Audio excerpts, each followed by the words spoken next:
A meeting between Armen Grigoryan, Armenia's Security Council head, and Hikmet Hajiyev, a senior assistant to the Azerbaijani president, was held yesterday at the White House on the initiative of US National Security Advisor Jake Sullivan. Sullivan wrote on Twitter that the talks were direct and constructive. He added that the sides discussed the importance of avoiding further violence and pursuing time-bound and focused negotiations. They also identified concrete steps in support of a lasting peace. This comes after Ned Price, the spokesperson for the US State Department, reiterated previous US statements that Azerbaijani forces must withdraw immediately to their original positions before their mid-September attack on Armenia. Price added that the use of force is unacceptable. Meanwhile, on the Hill, US Senate Foreign Affairs Committee Chair Bob Menendez put forward a resolution condemning Azerbaijan's attack on Armenia and calling on Washington to end all security assistance to Baku. Moreover, a bipartisan resolution has been introduced that calls on US President Biden to make an official decision on imposing sanctions on Azerbaijani officials under the Global Magnitsky Act. The Armenian National Committee of America also reported that the issue of selling American weapons to Armenia is being discussed now in Washington. Policymakers in the US, under sustained bipartisan pressure from Congress, are discussing the issue of selling US weapons to Armenia to help defend itself, the ANCA said in a statement.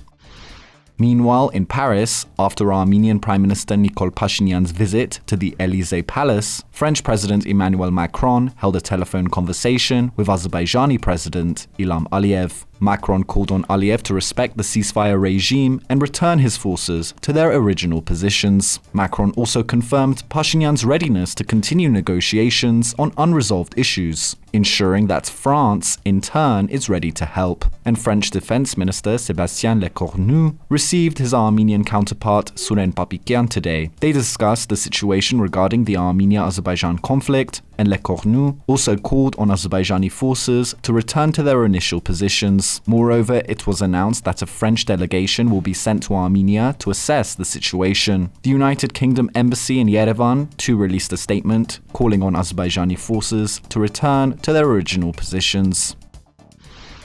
And Prime Minister Nikol Pashinyan stressed at a press conference on Monday that it is necessary to sign an Armenia-Azerbaijan peace treaty, while former President Levon Ter-Petrosyan warned of painful solutions to the conflict in a widely publicized interview. Ter-Petrosyan said that Pashinyan is also afraid to sign a document, saying that whatever he signs will result in him being called a traitor. He said that we extend our hands out to Pashinyan, and together we will choose the least painful option, and thereby take responsibility upon ourselves. Though it was not explicitly clear in the interview who exactly Ter-Petrosyan meant by saying we, his comments were widely interpreted to include Armenia's other ex-leaders, Robert Kocharyan and Serge Sargsyan. Last week, Catholicos Garegin II invited Ter-Petrosyan, Kocharyan and Sargsyan, plus former Karabakh leaders Arkady Ghukasyan and Bako Saakyan, for talks at the headquarters of the Armenian Apostolic Church. Meanwhile, Kocharyan held a press conference today. He said that he agrees with Ter-Petrosyan